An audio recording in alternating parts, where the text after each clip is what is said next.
Now, there's no point spending countless hours, days or dollars correcting paintwork if as soon as you wash it you re-inflict a load of unsightly scratches and swirls.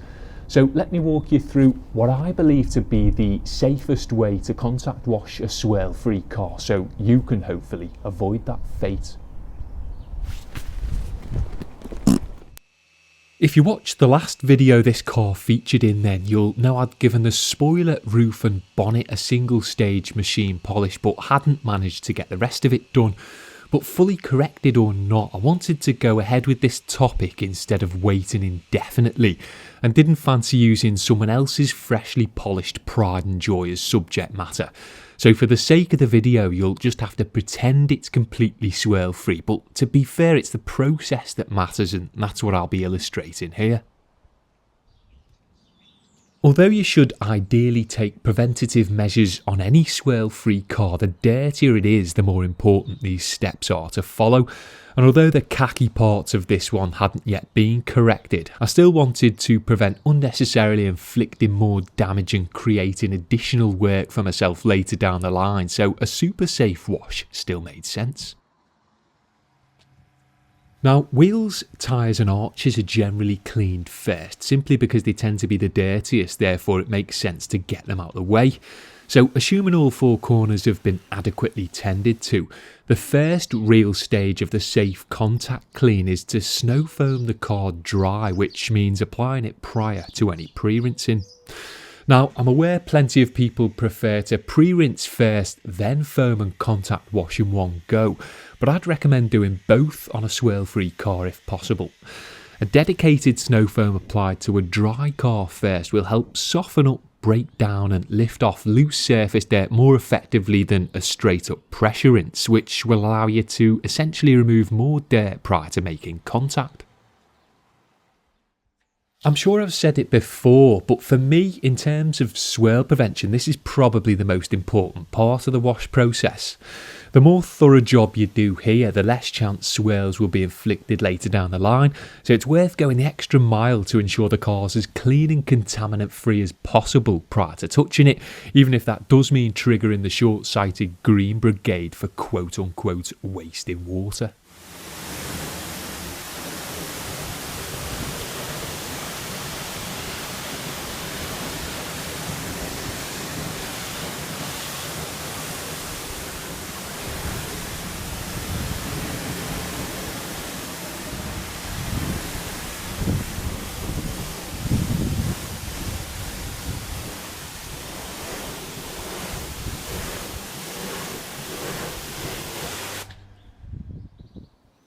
Now, this is where things can potentially get a little time consuming, but ultimately I think it's worth it. So instead of just going straight to contact washing, which of course you can, I suggest refoaming the car, but this time with the shampoo you'll be using to wash it, which will provide some extra lubricity. Yes, it will create a bit more mess and mean emptying out and refilling your foam bottle if you don't have a second dedicated one. But if you want optimum protection for corrected paintwork when washing, then it's definitely worth doing.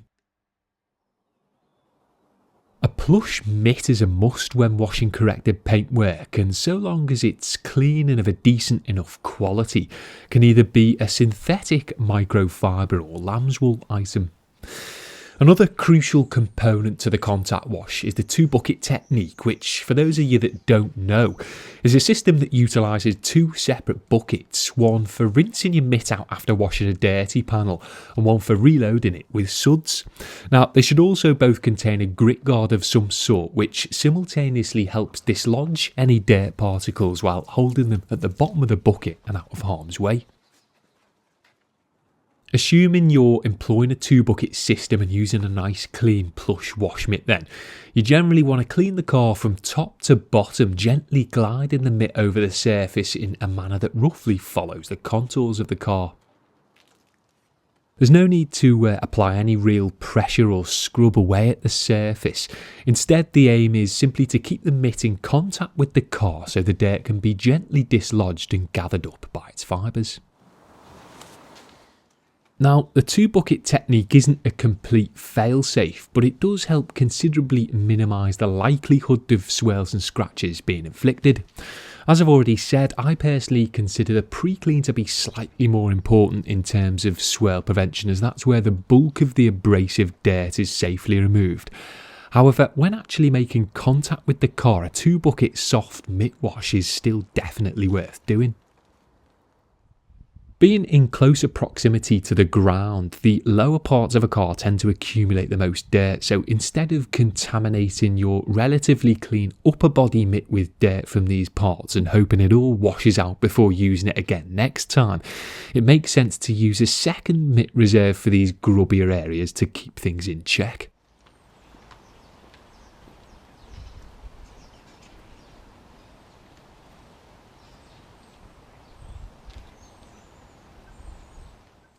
After being contact washed then, you obviously want to thoroughly rinse the car down before drying it, and something that will make that drying considerably easier and less invasive is a deionizing water filter, which theoretically allows you to let the car air dry naturally without having to make any contact with it. Now, if you tried this without a suitable filter, unless you happen to be exceptionally lucky, you'd likely end up with unsightly water spots everywhere, which in some cases can be more difficult to remove than swirls and scratches. So if you can, it makes sense to go with filtered water for the final rinse.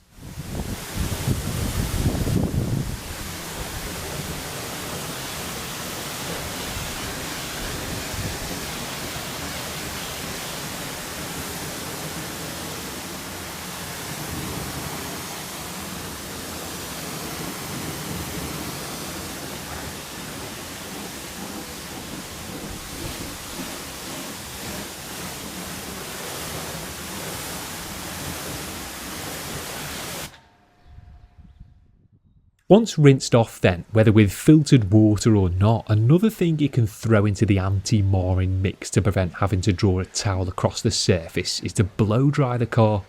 Now, being mobile, I only carry a mini blower to save on space, which I generally reserve for use on wheels and a few other nooks and crannies. And while you can't realistically expect to dry an entire car with something this size, you should still hopefully be able to get a good idea of how drying a car in this manner would work. Polished and protected paintwork should be smooth and hydrophobic enough so that any standing water rolls right off with minimal fuss. Now, you could use one of these instead of a water filter, or for complete contactless drying, combine it with a filtered rinse so that you don't have to wait for a wet car to air dry, which can be inconvenient if you have other parts of the detailing process to be getting on with.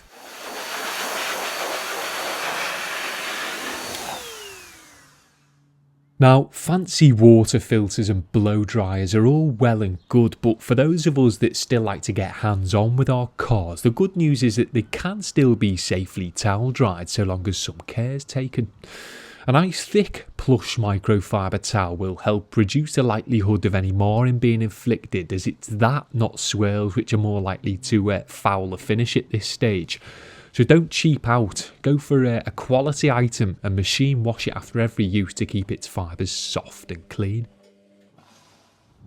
For the main flat panels like the roof and bonnet, you should simply lay the towel on the surface before gently patting or dabbing it to safely soak up the rinse water instead of wiping it back and forth, because scratches and imperfections can only really be inflicted when movement's being made, so less movement technically means less damage.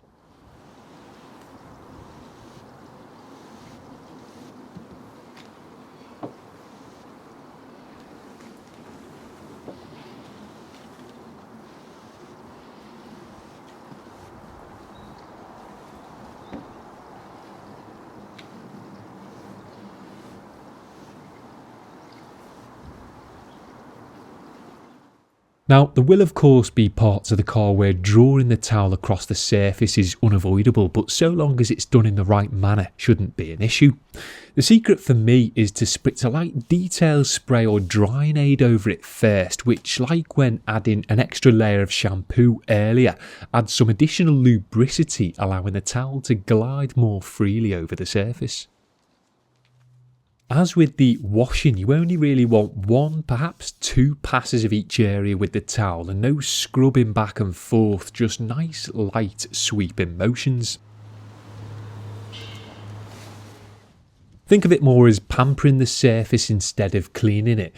And of course, keeping in mind how much blood, sweat, tears or cash you put into correcting the paintwork should also help keep you on the non-scrubby straight and narrow. And that's pretty much all there is to it. It's really about finding that balance between simplicity but still taking enough precautions to ensure swirl-free paintwork that's had a lot of time put into it remains that way. So to quickly recap the process and leave it fresh in your mind then, I suggest you snow foam a swirl-free presumably dirty car dry with a dedicated product. Allow it to dwell for a few minutes to soften up and encapsulate the muck, then spend some time thoroughly rinsing it off to remove as much of it as possible. You should then ideally refoam the car with the same shampoo you'll be using to wash it to add some extra lubricity, and only then should you contact clean the car with a soft mitt or two from top to bottom, making sure to employ the 2-bucket technique. Once washed, ideally give the car a final rinse down with filtered water and or blow dry it with a suitable machine to prevent having to draw a towel across it. But if you do have to towel dry the car, just be sure to use a decent quality one and dab it over the surface where possible, or lubricate with a light detail spray or drying aid when wiping. And if you do that all correctly, then you should still be left with a swirl-free motor. Now, unfortunately, there's no guarantees, and the steps outlined here are simply designed to minimise the chance of damage being inflicted, as the truth is, any time contact's made with a car during the wash process, then there's a distinct likelihood of unwanted marks and blemishes being left. But that doesn't mean you shouldn't actively take measures to reduce it. Now, it may seem a bit much to some, while others might even want to add to the process. But in my experience, following this particular procedure should greatly reduce the likelihood of imperfections being inflicted without calling for excessive amounts of time, products or equipment. So if there's anything else you'd like to throw into the swirl preventative mix, then share your thoughts in the comments below. But for now, hopefully that advice will suffice.